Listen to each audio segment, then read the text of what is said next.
Just mentioned, for right now, southeastern New Mexico could see some light showers today. It's something that many folks do not want after floodwaters have damaged road, bridges, and have forced people out of their homes. Matt has more on this in the Weather Center. Matt.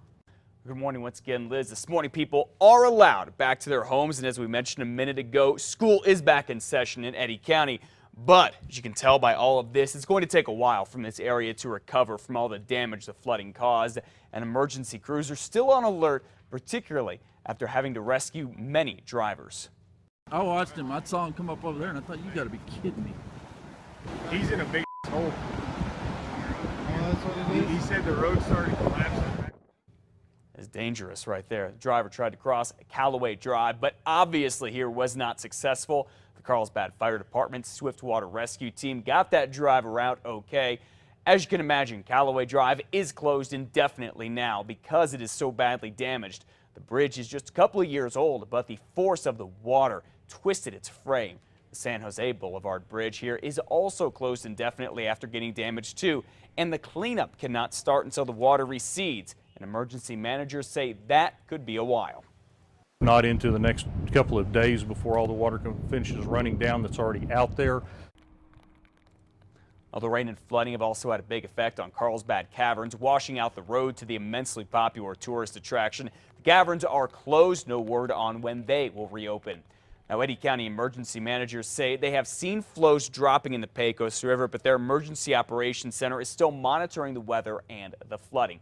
And check this out. This is what it looked like along a road in Eddy County. Bill Crory sent us this video and pictures you're going to see in a second. As you can see, some areas are completely washed out and underwater. And it looks like a whole neighborhood is underwater there. That is not supposed to be that way. That is supposed to be dry. And probably the most destructive picture yet is right here. Those cars damaged, mobile home there damaged as well. Now, because of all that flooding, there is now a boil water order in effect down south. The state is issuing a precautionary boil order for water systems near the Pecos River. If you live in this area, it's a good idea that you boil your water for 5 minutes before drinking, cooking, or cleaning with it. If you notice a change in color to the water, use bottled water instead. The state says so far, though, it has not found anything contaminating the water. Make sure you keep it right here for updates on the flooding, and the schools that were closed yesterday are back in session today. One of the latest here on KRQE throughout the day. You can get the latest anytime at our website at krqe.com. Listen. A tunnel that runs in a busy part of Albuquerque is being considered a death trap by some when it pours. Back in August, at least 4 cars, as you can see here, got stuck in the tunnel on 1st and Central. The drivers had to swim to safety. The city had a plan to address the concerns. It wanted to take a look at the area, and make it so that people would walk over, not under the bridge. The city wanted to add gates and flashing lights to warn drivers about floodwaters. Officials were relying on a $15 million federal grant to pay for it all, but it looks like it may not happen. Last week, unfortunately, we weren't awarded a grant. The municipal development director says more than 800 organizations applied for money and only 75 of them actually got it. Albuquerque was not one of them, meaning all of those fixes will be delayed. City officials do have about $7 million of local money to start working on some small projects. An Albuquerque neighborhood is hoping a new name will help put it on the map.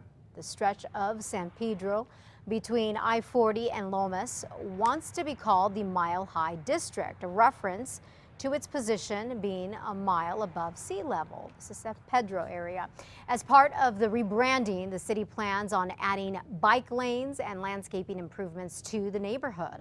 A lot of neighborhoods are going for new names in the past few years. Albuquerque is also trying to establish an innovation district. There's also a growing brewery district in the industrial park area east of I-25. The mayor's office is fully behind the efforts, but a public relations expert cautions that these things take time. It's exciting. It's exciting to see people step up, take pride in where they're at and where they live, where they work, identify themselves and create a destination. A brand is the sum of all experiences. So just because you change a name doesn't necessarily mean that people are going to automatically know what that is all about. You have to actually reinforce what that brand is. The most notable rebranding effort in recent years came with the county commission and state dubbed a large section of southeast Albuquerque the International District. That name was intended to replace the area's nickname, the War Zone. Well, the ride-sharing services Uber and Lyft got a legal blow in court yesterday, but they are not giving up the fight just yet. The Public Regulation Commission ruled they were breaking the state law and ordered them to stop operating until they get the proper permits.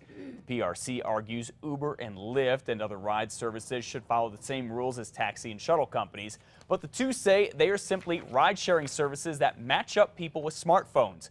Lyft and Uber are challenging the issue in courts. 5:38 now.